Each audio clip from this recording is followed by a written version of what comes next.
Tingnan natin mga kapatid kung visible ito sa ating sharing. Brother, yan. Okay na mga kapatid.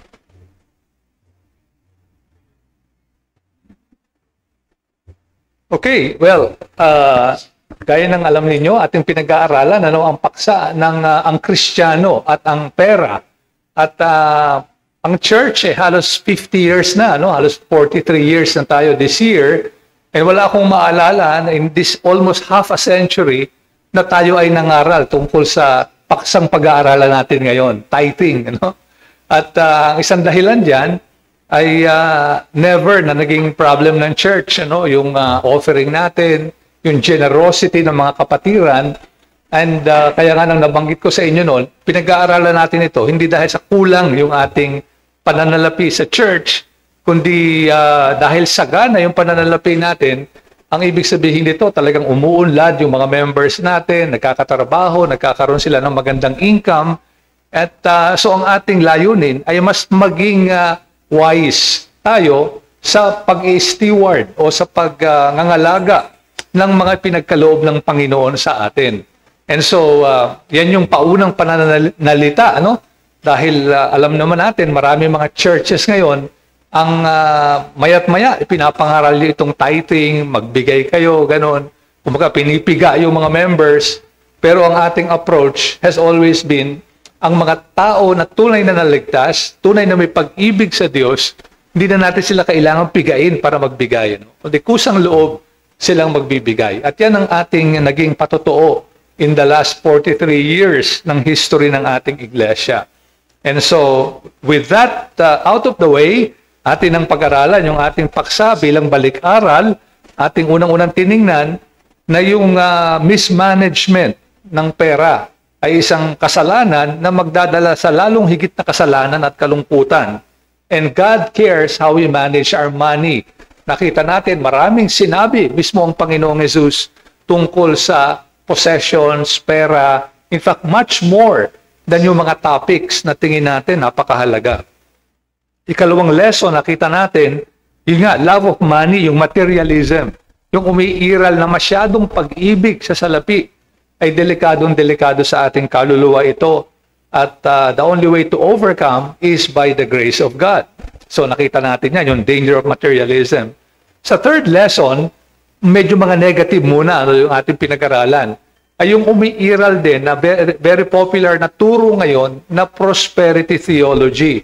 Yung pag ikaw ay naging mananampalataya, gagaling ka sa sakit mo, yayaman ka, kumbaga health, wealth, gospel ito. At nakita natin that believers in this fallen world will actually suffer many things in life, in this life. But kung meron man tayong blessings, we should share it with others. And then finally, last lesson, last month, nakita natin na merong way to store treasure. Merong paraan ng pag-iipon ng tunay na yaman o ng yaman, either sa langit o sa lupa. Pero isa lang ang pwede nating ipunin. At because we can only have one master. You cannot serve God and Mammon, sabi nga ng ating Panginoon. And therefore, we have to invest wisely. At ito na nga ngayon, how do we invest wisely? At yun na nga, ang paksa natin ngayon ay talagang medyo controversial din in some ways. May mga debate tungkol dito, may mga iba-ibang pananaw. At even now, baka meron sa ating, maring hindi tayo lahat mag-agree sa lahat ng mga bagay tungkol dito sa issue ng tithing. Now, yung mga nakalagay dyan, ng mga libro o kaya mga references, hindi ko yan nabasa, hindi ko alam kung anong mga position yan. Kinuha ko lang yung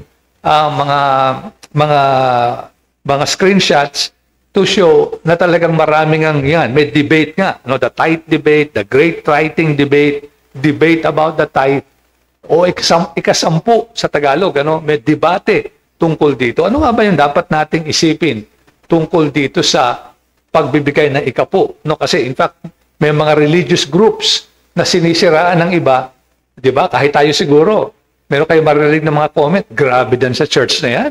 Required na ibigay mo yung ikapu. Di ba? At yung ibang mga churches, may envelope dyan sa likod. Chine-check talaga kung may laman.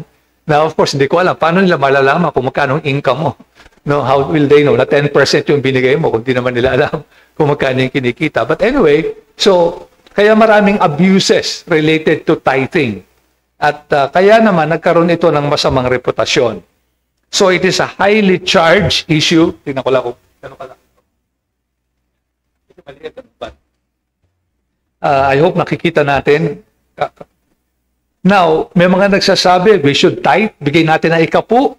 Yung 90%, atin na yun. Bahala na tayo kahit anong gusto na gawin natin. Kasi, bigay na natin yung 10%. So, atin na yung 90%. Meron namang iba na nagsasabi, hindi na para sa atin yan. Sa New Testament, wala na yan. Sa Old Testament lang yan. Sa atin, bilang mananampalataya, legalism na yan. Pag inimpose natin o sinabi natin na required ang tithing. Okay. So, ang isang mahalagang makikita natin sa ating pag-aaral is that in the New Testament, giving goes beyond tithing. At ito siguro yung pinaka-shocking para sa iba. No, na yung pagbibigay sa New Testament, gaya na makikita natin, should be even beyond tithing. No, not below. Okay, at yan ang hopefully makikita natin sa ating pag-aaral. Okay, first balikan natin yung Old Testament. Totoo naman na yung tithing ay talagang napakalinaw sa Lumang Tipan. Napakalinaw nito, ano? Napakaraming passages, hindi lang tithing, pero yung kakabit na pagbibigay na ang tawag ay first fruits. No, yung unang bunga, kumbaga. No, unang ani, first fruits, ano? Unang ani, unang bunga. Makikita natin yan sa Old Testament. At yung mga early Christians, being Jews, di ba yung mga unang mananampalataya ay mga Hudyo, very familiar sila sa konsepto na ito ng tithing. Kumbaga, bahagi ito ng buhay nila. Kasi marami sa kanila ay namulat bilang mga Hudyo. Halimbawa, sa Numbers 18 verse 12, tingnan lang natin yung ilang mga talata no, sa Old Testament. Numbers 18 verse 12, all the best of the oil and all the best of the wine and of the grain, the first fruits of what they give to you, or what they give to the Lord, I give to you. Ito kasi para dun sa mga yung mga, well, farmers sila, nag-aani sila, iba-iba yung kanilang ani, ay yung unang bunga, ay yan ay kanilang iniaalay sa Panginoon. Yan, the first harvest no, of the field. No? Again, hindi ko alam kung paano nila kinakalculate yan. Dahil, alam mo, sa palay, sabay-sabay mong i-harvest yan. Siyempre, hindi naman pwedeng lahat mapabigay sa Panginoon. Wala na silang kakainin. So, there's a way na yung unang ani, at siguro nag-a-apply yan doon sa mga, alam mo ba, mga prutas, sabi nga dyan, na hindi sabay-sabay naghihinog. Mayroong unang ani, ikalawa, ikatlo. But again, hindi ko alam ang detalye nito, pero may first fruits, no? And that is to acknowledge that God owns the land and its fruits. Parang ipinapahayag ng mga Hudyo na bilang patotoo na rin sa mga hentil na nakapalibot sa kanila, pag iniaalay nila yon, parang sinasabi nila, lahat ay galing sa Panginoon. Proverbs 3 verse 9, honor the Lord with your wealth and with the first fruits of all your produce, then your barns will be filled with plenty and your vats will be bursting with wine. Again, nakita natin, ginagamit ito ng mga prosperity gospel para i-claim na tuwing magbibigay ka sa Panginoon, susuklian niya to. So, kumbaga, parang palitan, no? Yung tinatawag na ex-deal, no? May exchange. Di ba? Bigay ka sa Panginoon, pupunuin niya yun sa'yo. Nakita na natin kung bakit hindi tama yung ganong absolute interpretation ng mga parang ginawang pangako ito na parang palitan lang, ano? Ng, parang deal, exchange deal. Now, yung unang mention ng tithing sa Old Testament ay sa Genesis 14, na familiar ang karamihan sa atin. Ito yung natalo ni Abraham o ni Abram pa noon, yung mga kaaway niya, ano, at iniligtas niya, maging si Lot. Tapos nung pauwi na siya, nakasalubong niya si Melchizedek, no, a very mysterious but very important character na hanggang sa Hebrews, nakita natin sa Book of Hebrews, na ito pala ay parang picture o larawan ng ating Panginoong Jesus, no? Melchizedek the priest.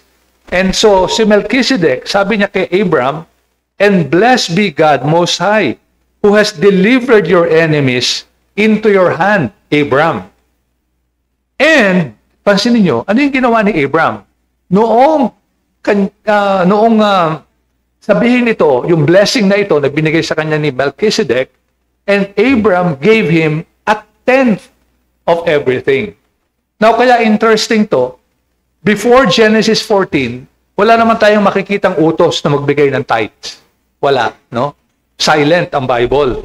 In fact, yung unang utos nga, makikita natin mamaya, sa Leviticus ibinigay. No, doon sa Bible, no, yung naka-record na utos. So, we can only guess, or sabihin natin, imply, by implication, na alam na nila yung tithing. Kasi bakit nag-tithe si Abram kung wala pa namang ganong practice? So from the very early history of the Bible, yung concept ng tithing ay naando na. No, yan ang ating at the very least, yan yung ating kumbaga makukuha dito sa talatang ito. Now, yung first teaching sa Old Testament, yung talagang tinuro, sa Leviticus pa natin makikita. No, ito na nga yung turo sa mga saserdote, sa mga pare. At sa Leviticus 27:30, every tithe of the land, whether of the seed of the land or of the fruit of the trees, is the Lord's. It is holy to the Lord. Ayan. So, doon pinakita na lahat ng ani, lahat ng kanilang, kasi nga, puro farmers naman sila nung panahon na yon. So, lahat ng ani ng lupa nila ay yung 1/10 o ikapu ay sa Panginoon. Ito. So, again, at that time, mainly, agricultural produce. Kasi meron mga nagsasabi, pastor, ngayon naman, hindi na tayo nag-aani. Wala na rito nag-aani ng ubas, nag-aani ng, unless talagang, siguro may mga hobbyists dito sa atin, na ang hobby nila, mag-gardening, wala naman dito talagang, ewan ko, as far as I know, wala tayong member dito or attender, visitor na purely farmer, no, na ang kanyang kabuhayan ay puro sa pagsasaka. So, again, yun ang kanilang income nung panahon na yon. Now, during the time of King Hezekiah, sa 2 Chronicles 31:5, so kung susundin natin, from Genesis, Leviticus, tuloy-tuloy yan, hanggang sa panahon ng mga hari, as soon as the command was spread abroad, the people of Israel gave in abundance, again, pansinin nyo, first fruits, una sa lahat, grain, wine, oil, honey, and all the produce of the field, and they brought in abundantly the tithe of everything. So, ang gusto nating makita rito, iba yung tithe, iba yung first fruits. No, hindi ito pareho. No, kasi hinihiwalay, di ba? Dinala yung first fruits, dinala rin yung tithe. At may mga verses, first fruits, of course, may mga verses, tithes ang sinasabi. So, ang tanong natin ngayon, ano nga ba ibig sabihin nitong tithe? Bakit may salitang tithe? Saan man nanggaling yan? Now, of course, tithe means 1/10, no? Because it came from the Hebrew word maaser, ang root word daw niya na yung eser, na ang ibig sabihin 10. No? So, yung maaser, ibig sabihin, 1/10. No? 1/10 ang ibig sabihin. So, God wants the full 10% from the Israelites. No? Kasi again, pinag-aaralan natin ngayon, Old Testament pa, nasa Old Testament pala tayo. And then, the last book of the Bible, Malachi, of the Old Testament pala, Malachi 3:8, will a man rob God? No, ito, very familiar sa atin ito. At nung nasa, dati pa kami in church, ay wala pa kaming 2 years doon. Pero maya't maya, naririnig namin yung turo ng tithes. Isa ito, sa halos, kumbaga, ipinagdidiinan sa aming kaisipan noon. Kaya hindi ko malimutan itong verse na ito. Yet you are robbing me. But you say, how have we robbed you? In your tithes and, pansinin nyo and contribution. Okay? So, makita natin, yung tithes, isa lang yun. Meron pang first fruits or mga contributions or other offerings na ibinibigay sila noong Old Testament. Okay? So, tithing is in a way, at that time, minimum na kanilang ibinibigay. Okay? Hindi ito yung maximum. Yung pinaka-minimum, 10%, kasi marami pang ibang contributions or offerings including the first fruits. And tinuturo kasi ng tithing na lahat ay sa Panginoon. No, hindi lang yung 10%, tapos iniisip ng iba, 90%, akin na to. No, kung gusto kong bilhin bagong damit, kung gusto kong mag-splurge sa shopping or Shopee or Lazada or kumain ng masarap, akin na to eh. Binigay ko na kasi yung 10%. Kaya bahala na ako dito. Actually, tinuturo niya ng tithing is lahat ay galing sa Panginoon. Lahat ay sa Panginoon actually. Pati yung 90% na matitira sa atin kung 10% ang binibigay natin. At totoo din naman that tithing can be abused and become legalistic. Inaamin natin yan. Pwede itong maging ritual na pag nag-tithes ka, okay na. Pero ang ating isang mahalagang tandaan, halos lahat naman ng mga spiritual disciplines ay pwedeng maging legalistic. Kahit yung pagpunta natin sa church, pwedeng maging ritual ito o legalistic. Yung sabihin kasi ng legalism, you are courting God's favor or grace, supposedly, by your work. No, kaya legalistic ito eh. Ginagamit mong daan ng kaligtasan o daan ng pabor ng Diyos yung mga bagay-bagay. At kahit naman anong disiplina, kahit na yung pagbabible study natin, personal devotions, pwede mong gawin yun dahil may gusto kang hingin sa Diyos. No? So parang transactional, kumbaga, sabi nga, no? May transaksyon na ginagawa mo lang ito, gusto mo kasing kumuha ng something from God. And we must also remember that there are many practical benefits of tithing. Marami yan. Una sa lahat, it removes the decision on how much to give at the minimum. Again, kahit sa Old Testament ito, di pa ngayon, although siguro yung iba sa inyo nakikita yung possible application for now, for today, sa New Covenant believers. But still, ang isang advantage nun sa kanila, sa bayan ng Juda, ng Israel, ng mga Hudyo, ay wala ka nang masyadong iisipin. No? Kasi yun nga, once nasa iyo na yung pera, malaki yung temptation na kunin mo na lahat. No? Kasi nga, nasa iyo na eh. Sa tingin mo, pera mo na yon. At the same time, it teaches them commitment to God's work. Kasi yung tithing at saka offerings, marami dyan ginagamit to support the priestly caste or the Levites in short, and the priest, yung mga saserdote. At saka yung templo, no, to continue the liturgy or the, yung sabi nga, cultic o yung worship ng mga Hudyo nung panahon na yon. So, dun yung ginagamit. Okay, ngayon, as we reflect on this, let's hear what R.C. Sproul said about this. Sabi niya, tithing was instituted to support the Levites. No? Anong pakay nito nung Old Testament? May mga Levita pa ba ngayon? Wala na. No? As far as I know, kami mga pastor, wala kaming DNA ng mga Levita. No? Di ba? Meron sigurong pastor na meron, pero mas maraming wala.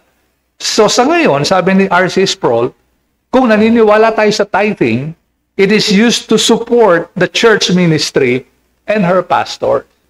Kasi ngayon, nawala yung priestly caste, pero meron tayong gawain. May building tayo, minimaintain natin ito. Kita nyo naman, panayang improvement natin para sa atin din, makasamba tayo. At kung may mga mangangaral tayo, may mga pastor, preachers tayo, sinusupport natin sila para hindi sila mag-worry sa kanilang pagkukunan ng pangangailangan. In fact, Christian ministry depends on Christian giving. Yan ang bottom line nito. Pag walang nagbigay, kahit isa sa atin, tigil na tayo. No? Kasi paano natin mabibili itong, nung una, paano natin nabili yung lupa, napatayo natin yung building, saan ang galing ang lahat na ito? No, di ba? Ito ay nanggaling sa generosity and giving of believers. So the earliest Christians, in fact, practiced tithing. No? Kasi nga, galing sila sa mga Hudyo. Mga Hudyo sila, I mean. So galing sila sa Jewish culture at natural lang ginagawa nila yon. So tinuloy nila ito. Kaya halimbawa sa mga earliest Christian books, like dito sa Didache, ay malinaw dito na sila ay nagtatites. No? Dahil nga ito'y nakagawian nila. And so from that, we can see na parang nagtuloy-tuloy itong practice na ito na naging part ng kanilang gawain.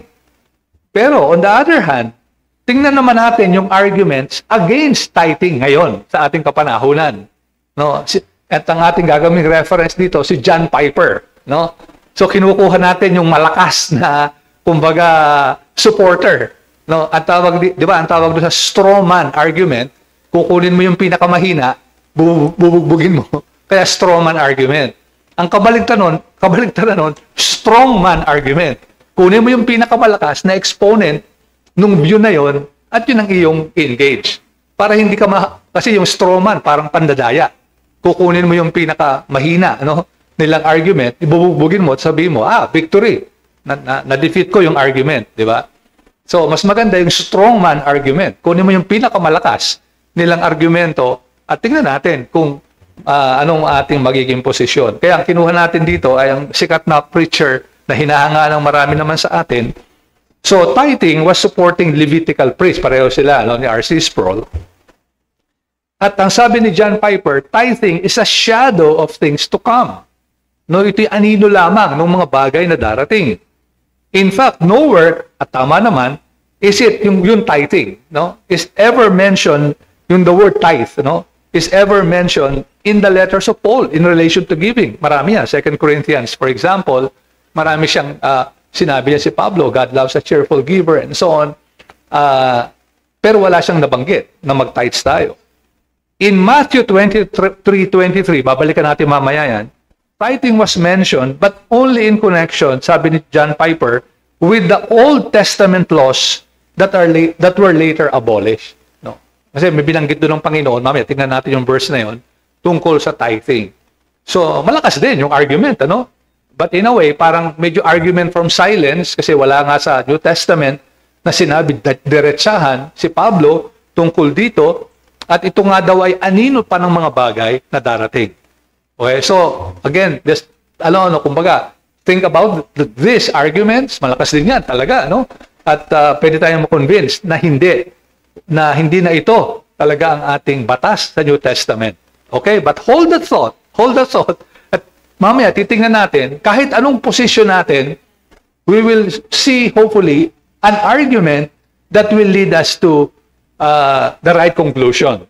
Kahit sino pang tama sa kanila. But hold the thought for a while, pinakita ko lang sa inyo ito para mas maisip natin.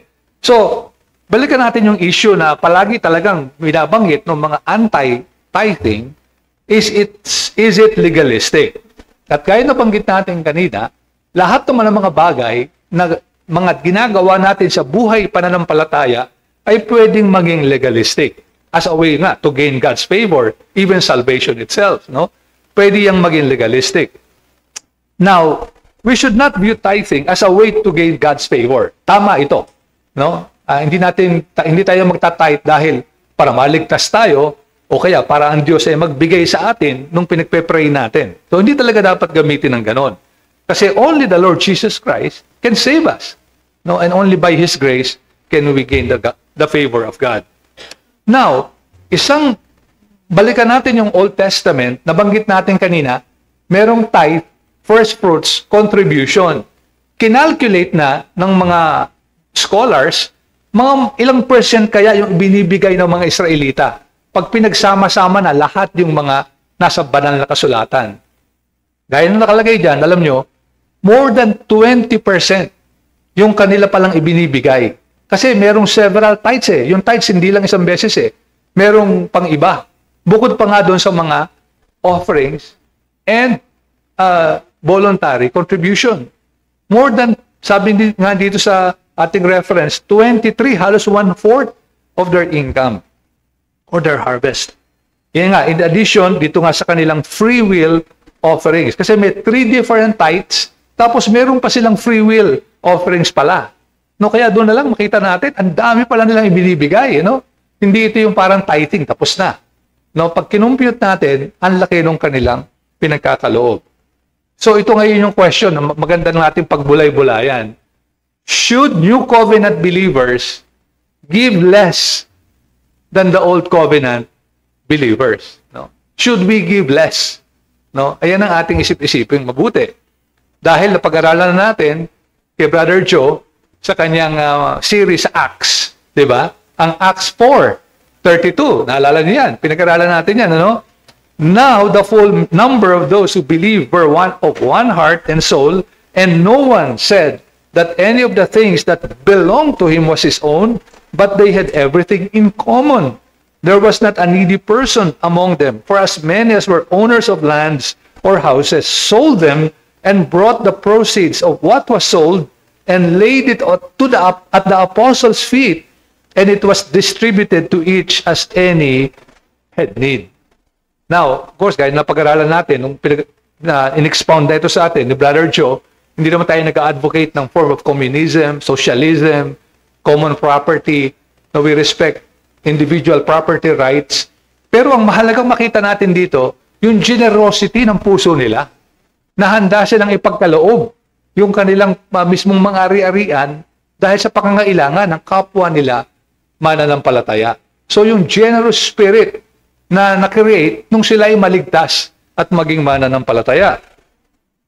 So, ngayon, ito naman yung the other thing, na kailangan natin pakaingatan.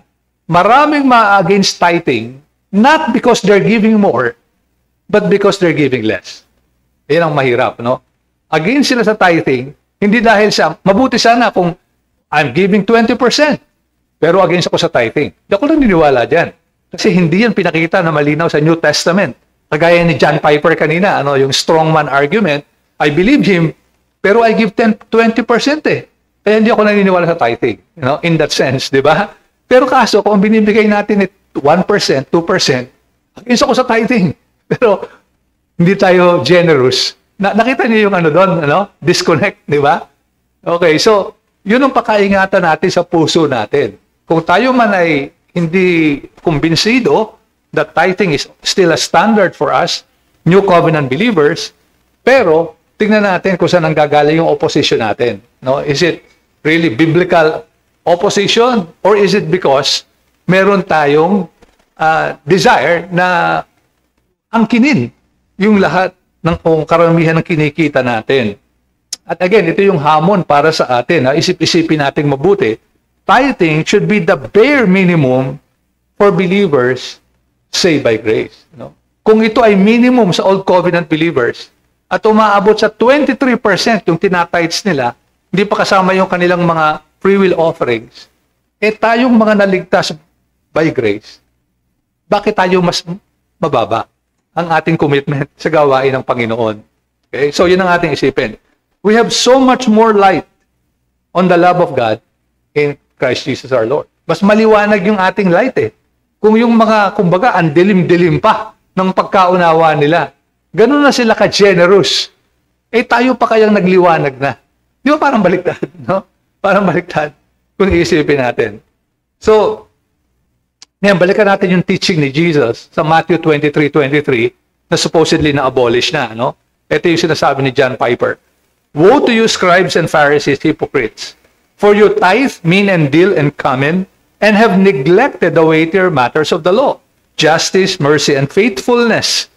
So, ibig sabihin, nagtatay sila ng mga hinihiwa-hiwalay nila. Nag-ani sila ng munggo.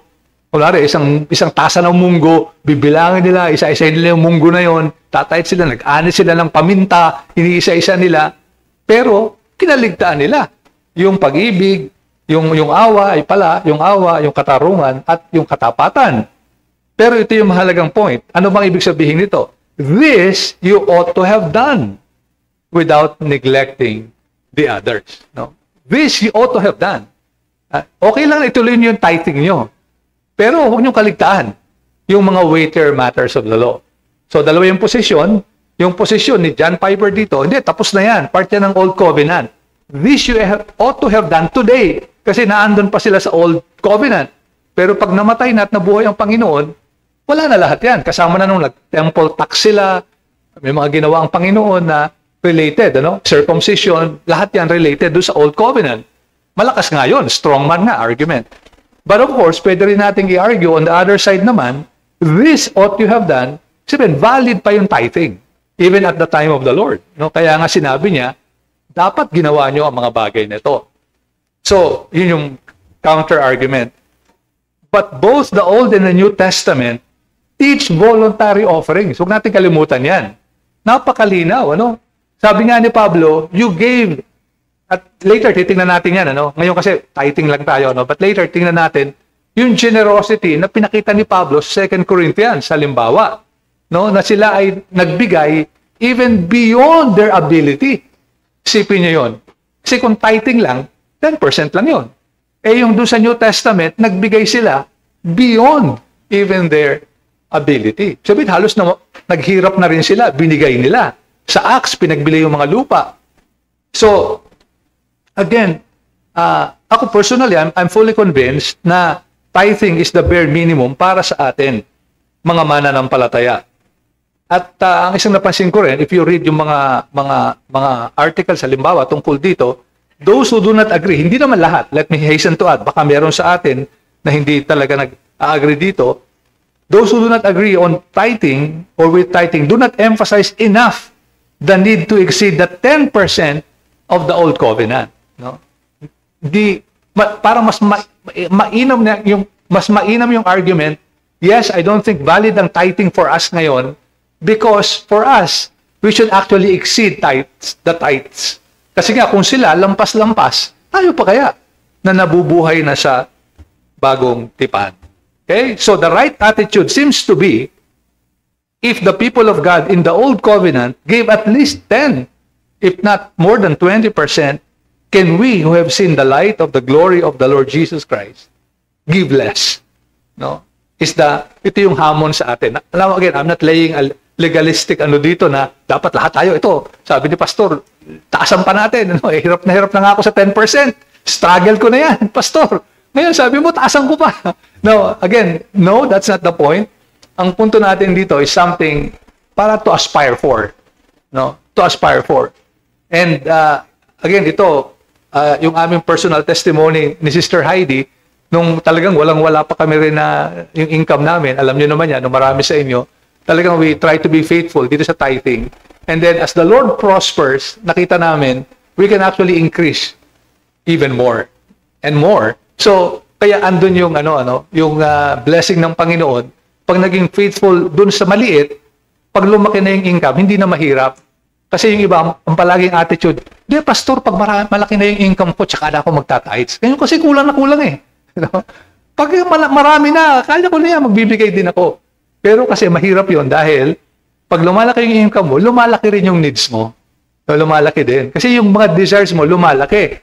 Eh kung hindi mo didisiplinahin, at ito yung talaga napakagandang advantage ng tithing, meron kang sinushoot or target na quantitative. 10% is, di ba, quantitative. Malinaw. So, pag nagagawa mo siya, by God's grace, andun yung discipline. So, kung lumaki na yung income mo, nilalakihan mo rin siya, hindi siya masakit na parang mabibigla ka. Kunwari ngayon, 1,000 ang income mo, 1,000 kunwari a month, 100 pesos yun. Di parang ang laki, no? Pero naging 10,000 yung income mo, di 1,000 na yung tithes mo. Eh kung dati halos hindi ka nagbibigay, dati maliit nga yung income mo, tapos naging 10,000 yung salary mo, nakakapanghinayang yung 1,000. Pero 1,000, bibigay ko sa Panginoon. Di ba? Pero kung dahan-dahan mo itong ginagawa, hindi biglaan, habang maliit sweldo, you try to be faithful, pag lumalaki siya, tumataas din, so hindi mo siya nararamdaman na biglaan. And so, but then again, the attitude is what's important. No, hindi ito legalism na gagawin ko to kasi sinabi ni Pastor, tinuro na yan sa Bible class. Kundi sana, i-cultivate natin yung generous heart. At ito rin nga yung emphasis sa New Covenant, I think sa New Testament, Bible natin, yung generous heart na, again, sort of coming back to the introduction, dahil marami na tayong wala kanina sa introduction, hindi natin ito tinuturo dahil mababa ang offering ng church, no? Kabaligtaran. Napakataas ng offering ng church natin, and therefore, kaya natin ito pinag-aaralan, mukhang umuunlad ang ating mga miyembro, gumaganda yung mga trabaho, at napaka-generous ng mga members natin, ano? Kasi nga, in almost 43 years, 50 years, ngayon ko lang maalaala na nagturo ako on tithing, no? And even sa preaching, I hardly, siguro isang beses, pag talagang dinaanan. So, hindi tayo nagtuturo para kumbaga pigain ng members, kulang ang offering natin. Kundi ito, ang pastoral concern is bigyan ng guidance, lalo na yung mga bata na mga young professionals, nagsisimula sa career, mga college students, malapit na magtrabaho, para magkaroon kayo ng tamang frame of mind on how to steward your money na ibibigay sa inyo ng Panginoon. No, kung kayo may hindi pa nyo namimit itong 10% na to, panalangin natin. Sana makita natin kung ano yung kalooban ng Panginoon in the way we manage our money. Baka meron kailangan tayong medyo i-tweak or medyo i-budget ng konti, baka minsan nasosobrahan, tignan natin, baka palagi tayo sa Starbucks. Baka pag kinuwenta natin yung kape natin, halos pasok na doon. Di, balik tayo sa Nescafe or sa ano. Di ba? So, pag minsan ganun lang kasimple yung yung calculation, meron mga tiningin tayong mga profile ng expenses natin, baka naman pwedeng medyo doon tayo mag-budget. No? So again, that's my only motivation bakit natin ito pinag-aaralan, para ihanda, lalo na yung mga kabataan, nagsisimula pa lang, and you can talk to yung mga older Christians, marami tayong senior citizens dito, naranasan nila kung paano mabuhay within the means, at patuloy nating pag-aaralan yan sa mga successive lessons, how to budget, how to steward our money, para mas higit tayo makapaglingkod sa Panginoon. But for now, inuna natin itong medyo, sabihin natin, controversial, debatable topic of tithing, just to get this out of the way. So, summary, tithing and other forms of offerings ay talagang required yan sa Old Covenant. Nakita natin, napakaraming verses. But the New Covenant people of God, I believe, are expected to be as generous, if not more so, just because of the greater light na tinanggap natin sa biyaya ng ating Panginoon, Jesus. And so with that, mga kapatid, diyan nagwawakas ang ating lesson ngayon. If you have any thoughts, questions, comments, feel free, mga kapatid, na ibahagi ito. Oops. Yan. Okay, sige. Brother, dalawa. Pati si Levi, tumaas eh. Brother, sino ba yan? Meron namang question ng ating visitor. Pastor, thank you very much. This topic is something na kailangan namin talaga sa aming pamilya since meron din kaming struggle sa financial management. Yeah. Hindi namin na ma-manage ng maayos, no? And sometimes there are many cases na ang namin natira sa pera namin parang hindi na siya equivalent sa tithes talaga. So salamat sa Panginoon dito. Siguro may tanong lang ako dito pa sa naririnig ko lang sa ibang posisyon din sa part na ito. Yeah. Para kasi sa iba, siguro ito yung nafo-fall na mga hindi naman tither pero nagre-reklamo. Pero siguro worthy ito na masagot sa ninyo pas. Para daw sa kanila, yung old covenant daw before, theocratic yun na government eh. Kumbaga, yun na mismo ang government din nila sa Israel. Whereas sa atin daw ngayon, we're living in two kingdoms. Yeah. So nagbibigay tayo ng ilang percentages sa mga taxes na hindi raw applicable before. Kasi state at church isa lang doon before eh. So, para sa iba, may ibang posisyon na medyo weird na ang tax daw nila, ang tithes daw na application, yung binigay na sa government. Tapos sa church, parang kung ano lang yung kaya mong ibigay, mga ilang percentage na, in which I don't agree. But I love to hear your position on this matter, Pastor. Very interesting yan, brother. Kasi sinabi rin ng Panginoon, give to Caesar, di ba? So, kasi yung mga Christians, naging issue rin, we give the tithes before tax or after tax? Di ba? Gross or net, no? So, kaya maganda yung tanong mo na yan, brother. Kasi kung nagbigay ka na sa government through the tax, di ba? So, yun yung share ng government. So, if you give, for example, nasa tingin nyo, yung net na, kasi nga, tama ka, brother, sa government na yon, pero meron ding support sa ministry. At in fact, very powerful, brad, yung argument na yan. Kasi, para sa, siguro sa iba sa inyo, hindi ko alam kung ano yung limit eh. Kasi di ba yung tax pataas ng pataas? No, merong hindi nagbibigay ng tax. Pero brad, magkano yung, 30% ba yung highest sa Pilipinas? 30, ano? So, ibig sabihin, kayo, yung malaki ang sweldo rito sa ating kalagitnaan. Hindi ko alam kung ano yung limit na yan. 1/3 halos binibigay nyo sa government. Eh, kung hindi nyo kayang ibigay yung 10% sa church, hindi ba? Teka muna, malaki pa yung binibigay nyo sa government kesa sa ating supposedly highest institution. Di ba? So, doon na lang, medyo, bakit 1/3 binibigay ko sa government? Tapos, sa church na highest institution, yung 10. Pero, dito ko rin nakikita na may argument din, brother, yung net ang binibigay nila. Kasi nga yung gross, pumunta na yun sa government. So, yung matira sa'yo, yun na yung tatites mo. Kasi yun yung share ng church. So, siguro, brother, that's one way to, to see. Kasi tama eh. Kasi nga, yung theocratic form, yun na lahat. Pero kaya nga ba, remember, sa kanila, 23% tithes pa lang, hindi pa yung offering. So, kaya kung gagayahin natin yung old, hindi nga 10 eh. at least 23 and up. No, kasi nga kasama na yung government, yung sabi nga ni brother, Yan, si Nor, tama, banker, brother. Pastor, baka may exempted pa eh. Ganun ba? May exempted pa. Ang tanong ko lang, Pastor, is not the... actually, yung 20% practically, yung taxation yun eh. Regular taxation. So more or less, you can balance kung halimbawa 20 or 30, in between siguro, ng 10 at saka something like that. Pero yung question ko, Pastor, is that meron kasing nag-i-issue na hindi daw part of elements of worship ang pagbibigay ng tithes. Okay. Ay, pero ako nung pinapakinggan ko ngayong lecture mo, the more na I'm convinced. Kasi there are churches daw na tinatanggal nila sa worship service yung pag-o-offering kasi hindi daw yun nakita sa biblical kasi pang daw yun, pang Old Testament. Pero as I look at it, parang na-enhance. So, Pastor, I ask your opinion on this. Yeah.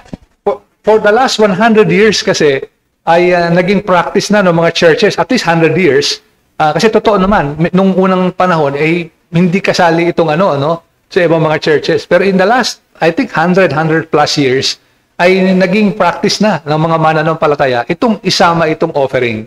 At dahil nga rito, brother, as an expression, kasi offering talaga to, literally, of praise and worship, kaya tayo nagbibigay. Hindi para legalistic na gusto kong magbigay, kaya I think okay lang na isama, brother, ito, and maging part siya ng worship. Pero we respect yung mga sa tingin nila, hindi dapat maging bahagi. Mas advantage siya kaysa sa online minsan kasi sa online, tama. Kagaya naalala ko, sinasabi nung nag-argue ng mga modern ngayon bago natin mga preachers, ang sabi nila, i-contextualize daw yung baptism, isama sa worship.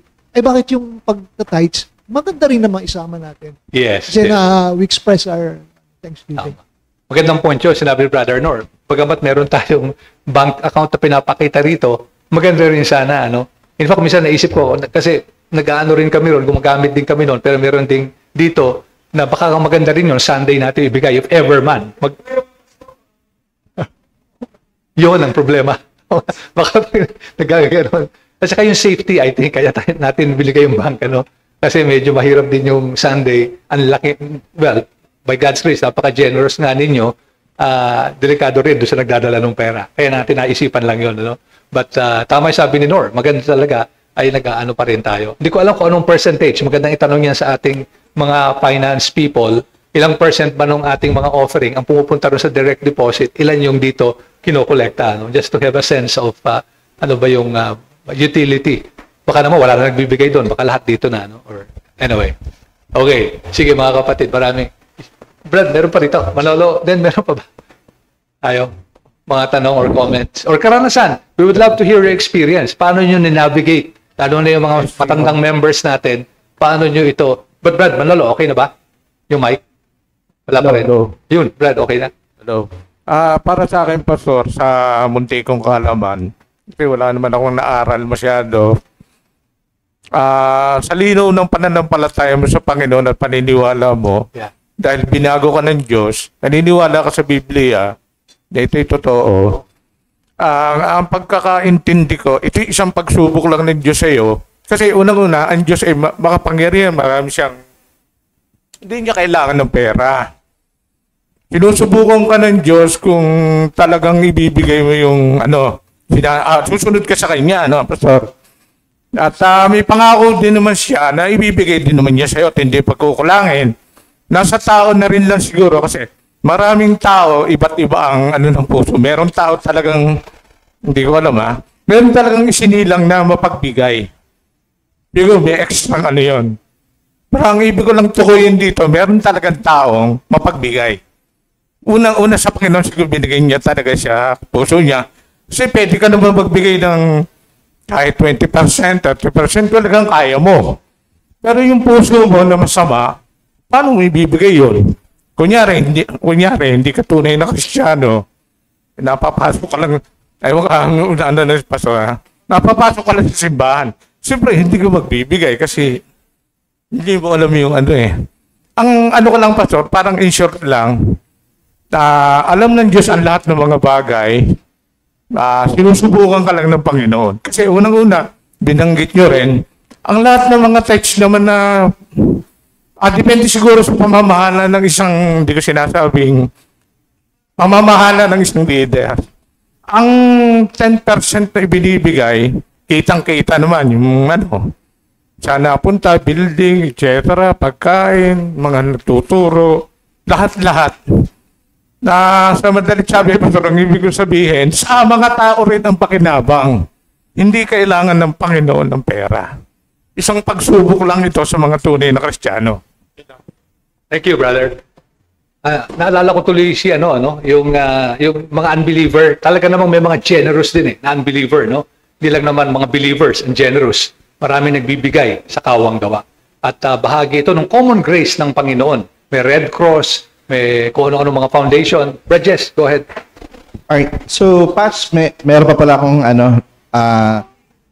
di ba nabasa natin sa Bible, I believe na-tackle mo siguro kanina yung kay Melchizedek na nagbibigay nagbibigay si Abraham kay Melchizedek. I think it was on Hebrews chapter 7 na sinabi doon na and the Levites paid tithes through Abraham. Yeah. Alam natin na mga priest yun nung nasa sa mga Levites. Tapos, even though hindi pa nag-i-exist yung mga Levites, nagbabayad na daw sila ng tithes kay Abraham as a representative. Yeah. So, para sa akin, it supports your point kasi kung si Melchizedek siya yung anino ni Christ, the chief high priest, at ang buong Levita ay nagbibigay ng tithes. So kung tayo din royal priesthood, parang parang it supports sa idea na yon na kung tayo yung fulfillment, kung nagbibigay sila ng tithes ang buong priesthood ng time na yon kay Melchizedek, so tayo din, I believe, na parang hindi siya nawawalang obligation na magbigay din tayo sa Panginoon. Pero since we have greater light, better so siguro yun, I think it supports. Oo nga, brother, no? Ngayon ko lang din na-realize yan. And yung kanina, balikan natin yung point mo na, yung kay Melchizedek, wala pang Israel nun. Kasi di ba yung argument nga na dahil theocratic, pero yung kay Abraham, wala pa. Pinapractice na nila, no? That means it's a very old practice na sa mga bayan ng Panginoon, no? Hindi natin alam kung paano nila ito na natutunan, no? Baka part of God's revelation at the very beginning. Okay. Teka, si Nor, meron pa? Sige, meron pa tayong 5 minutes. Anyone else? Sorry, si Art muna. Si Nor. Brad? Morning, Pastor. Morning, brother. Ask ko lang po kung is it always monetary ang tithes? Or pwede po siyang service or in generosity ay, kunyari, ay meron akong, halimbawa may manggahan ako, na I can give to the church. Okay. Ganun po. Okay. Well, sa Old Testament, clearly, produce, brother. So, hindi talaga pera. Wala pang ang pera nun masyado, no? So, talagang pwede in kind. Now, I'm thinking of a possibility. Kunwari lang, I don't think may lawyer dito. May lawyer ba dito ngayon? Wala, no? Okay, buti na lang, wala. Yung mga lawyer kasi, as far as I know, they charge per hour or per day, no? Halimbawa, sa halip na mag-charge siya, kunwari lang, may pangangailangan tayo sa law. Kunwari, ang normal charge, okay, accountant, kunwari lang, 100 pesos o 1,000 pesos per hour, baka ganun yung sinasabi ng brother, no? I'll be your lawyer or I'll provide legal service, kunwari lang, kailangan ng church, pero sa halip na pabayaran kita ng 1,000, hindi na lang. No? And that could be part of my offering. I don't know, yun ang ibig mo sabihin, brother, no? Yeah. So sa halip na, yung ating photographer, si Brian, Brad, kasama na ba yun? Okay, hindi natin alam. Ito yung kumukuha pala si Brian. Ito yung tights ko, ha? Hindi nyo alam. Yun na pala. Okay, of course, hindi totoo yun, ha? Hindi natin sinisiraan si brother. But, Brad, si Nord, si Joe. Okay, Brad. Follow up.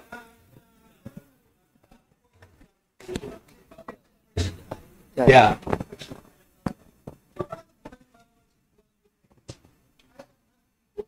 Yeah. Yes. Oo. Yeah. Hindi kaya. I believe na hindi niya kayang ma-reach yung 10%. So, ang nabanggit mo doon at parang benchmark. Please clarify pa sa. Oo nga kasi maganda sinabi ni Nor na, halimbawa, biglang nagkaroon ng crisis, medical crisis, brother, no? Nung buwan na yon o months na yon, talagang lahat ng pera mo na ibigay mo sa ospital, pambayad, kulang pa nga, nangutang ka pa. So I think dito papasok yung alam naman ng Panginoon yung puso natin, no, na talagang andun yung heart natin to give. Nagkaroon lang ng ganong disaster. So if it's yung mga tinatawag na talagang emergency, one-off event, I don't think the Lord will isa pa, napaka-biyaya ng Panginoon sa atin. So, pero kung ito'y habit, so again, magkaiba yung habitual versus yung emergency. Doon natin siguro i-distinguish. At kung mangyari man yon at talagang pagpalain tayo ng Panginoon balang araw, at alam natin, say 1 month na yun, di tayo nakapagbigay, kaya naman natin i-recover, baka pwede natin gawin yun, no? Ano, brother? Promissory note, yeah. Oo nga. At saka tandaan natin, wala naman nag-check. Hindi tayo kagaya ng ibang mga religion na merong envelope dyan, nakalagay yung pangalan mo, pag walang laman, hindi siya nag-tithes, no? So, hindi lalo na may mga bisita tayo ngayon, huwag kayong matakot, mga bisita namin, baka may gustong mag-apply sa church balang araw, hindi natin to chine-check. It's only between you and the Lord. No? Kaya walang nakakaalam kung kayo faithful sa bagay na ito o hindi, no? Kayo lang ang nakakaalam niyan. It's between you and the Lord. Deacon Joe.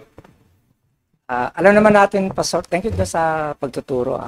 Alam naman natin na yung tithing is to support the ministry. Yeah, the ministry.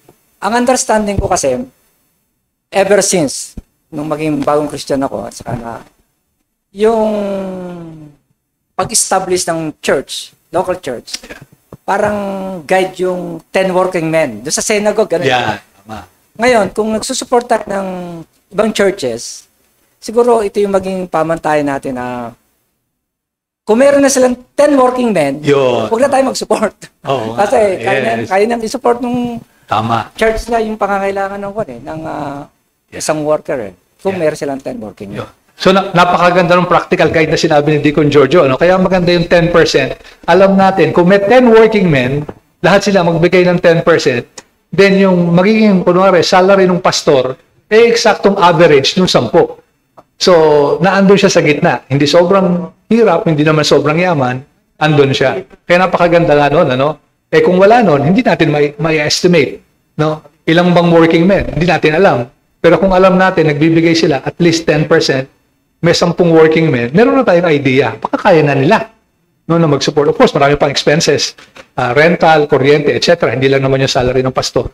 Pero at least meron kang parang ballpark estimate na mukhang kaya na nila. Kasi 10, 15 working men na sila doon, pwede na. Okay, taubos ng oras natin. Pero kung may isang burning question na lang natitira, di natin mapahindian. Lalo na yung kapatid nating Kristiyanong babae na nasa harap. Kasi puro lalaki yung nagsalita. Kaya bigyan natin ng isang kapatid na babae. Sister? Salamat po, Pastor. Parang just a way of thinking, parang looking at it. Parang halimbawa, kasi di ba sa Psalm 24 verse 1, the earth is the Lord's and the fullness thereof. Mm-hmm. So parang lahat ay sa Panginoon. So pag nagbigay ka ng 10% or your offering or whatever, it is actually a privilege. Parang halimbawa yung binigyan tayo halimbawa ng kapitbahay natin ng isang bilaang pansit. So, parang that is like your 100%. And then, kumuha ka ng 10%, halimbawa, and then ibinigay mo sa kanya. Yeah. And then, tinanggap niya and sabi, salamat. As if ito'y parang wala siyang pansit. Parang ganon. Yeah. So, parang ang point ko ay, ang lahat ay sa Panginoon, and yet, inaalaw niya tayo na magbigay, and He appreciates our gift. Yeah, exactly. No? Yung sabi nga ni Sister Heidi, yung lahat galing sa Panginoon Binalik lang natin. Kasi dinesign ng Panginoon yung ministry, yung gawain, na manggagaling sa generosity of His people. Pwede naman kasi diretso magpadala ang Panginoon sa bank account natin ng 1 million a month, no? Kasi kanya nga lahat Pero what a privilege na tayong mga makasalanan ay pwedeng mag-participate, no? Dahil ito nga yung investment sa langit, yung pinag-aralan natin nung last time, no? Kung sa investment, dapat nga pag-aagawan ng mga tao ito, no? Kasi imagine yung investment dito sa church, makakarating sa langit, no? Kung tayo ay tunay na mananampalataya, of course, this will have a bearing sa ating eternal life. Kasi lahat nga galing sa Panginoon, Psalm 24, di ba? Sister Heidi, yung sinabi mo. Okay, so with that thought, let's thank the Lord sa ating lesson. at maghanda tayo sa ating pagsamba ngayong umaga. Manalangin tayo mga kapatid. Panginoon namin Diyos, tunay nga na lahat ng nasa amin, lahat ng tinatamasa namin ay nanggaling sa inyong mapagpalang kamay. Nawa, huwag namin makalimutan ito even as we try to contribute sa inyong gawain dito po sa mundo at nagpapasalamat kami na minabuti nyo na ang advancement ng inyong kaharian dito sa lupa ay nakadepende sa pagkakaloob ng inyong pong mga anak.